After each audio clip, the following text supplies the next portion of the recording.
اللہ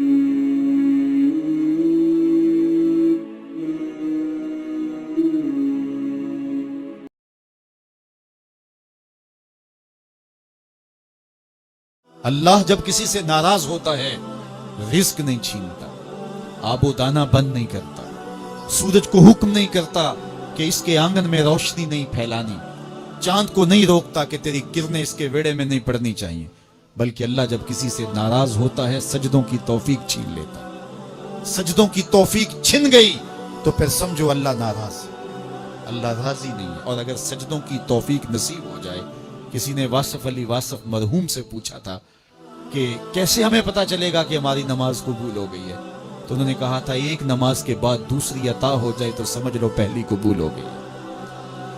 تو نمازوں کا نصیب ہونا یہ اللہ کی رضا اور اللہ کی خوشنودی کی دلیل ہے، اور سجدوں کی توفیق کا چھن جانا یہ اللہ کی ناراضگی کی دلیل ہے۔ میں اور آپ دیکھیں کہ ہم کہاں کھڑے ہیں۔ دیکھیے دولت تو کفار کو بھی ملتی ہے، اللہ دولت اسے بھی دیتا ہے جس سے راضی ہے، اسے بھی دیتا ہے جس سے نہیں راضی، لیکن سجدوں کی توفیق اسے ہی دیتا ہے جس پہ وہ راضی ہے۔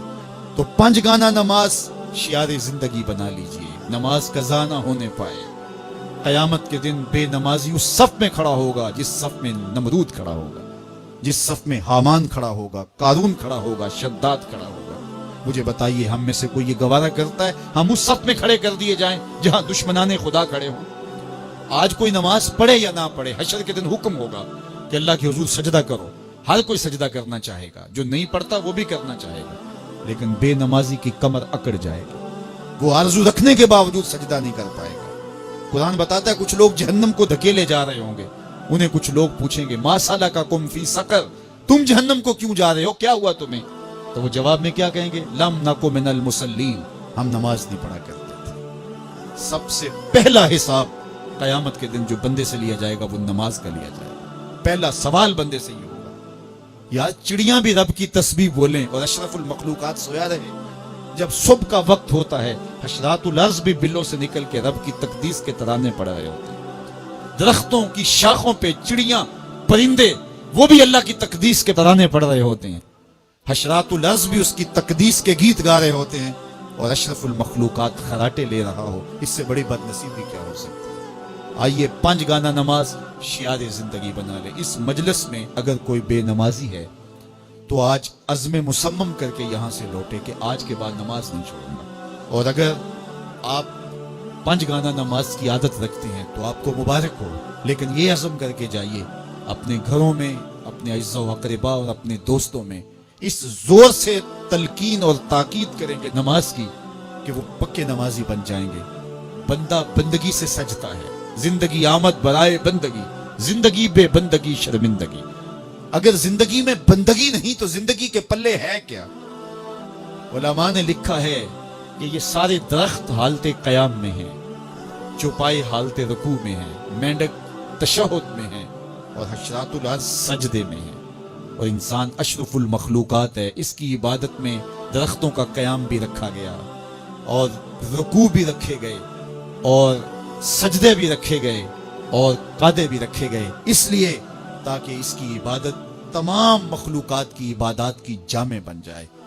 لیکن اس کے باوجود اللہ کے حضور سجدہ ریز ہونا پسند نہ کرے تو بتائیے کیسے رحمتیں اس کے اوپر کرے گی؟ خوش نصیب تو وہ ہیں جو 5 گانا نماز ادا کرنے کے بعد تہجد بھی قضا نہیں ہونے دیتے، سجدوں سے اللہ کے حضور حاضری پیش کرتے ہیں۔ سب سے زیادہ بندہ اللہ کے اس وقت قریب ہوتا ہے جب سجدے میں سر رکھا ہوا ہوتا ہے۔ انسان کے اشرف اعضاء اس کے سر میں ہیں، بولنے کی قوت زبان سر میں، دیکھنے کی قوت آنکھیں سر میں، سونگنے کی قوت ناک سر میں، چکھنے کی قوت زبان سر میں، سننے کی قوت کان سر میں، سوچنے کی قوت دماغ سر میں، اور سر مالک کے در پہ۔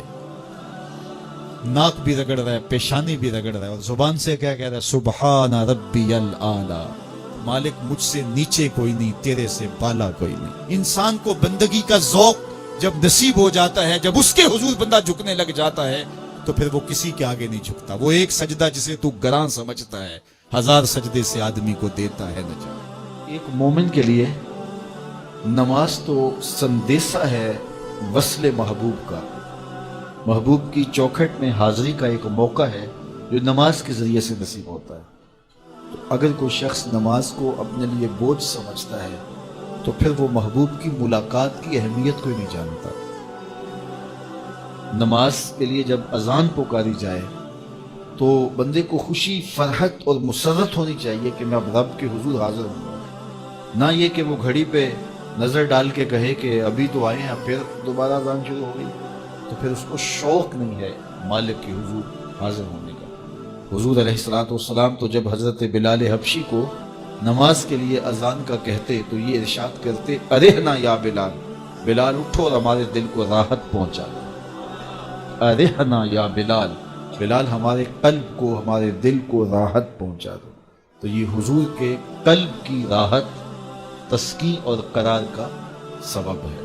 آقا کریم علیہ الصلوۃ والسلام نے معراج کی شب جہاں بہت سارے لوگوں کو عذابوں میں مبتلا دیکھا تو ایک شخص کو دیکھا، رجل مغیب فی نور العرش، کہ وہ عرش کے نور میں غائب تھا، اس کی اطراف میں نور ہی نور تھا اور وہ نور میں ڈوبا ہوا تھا۔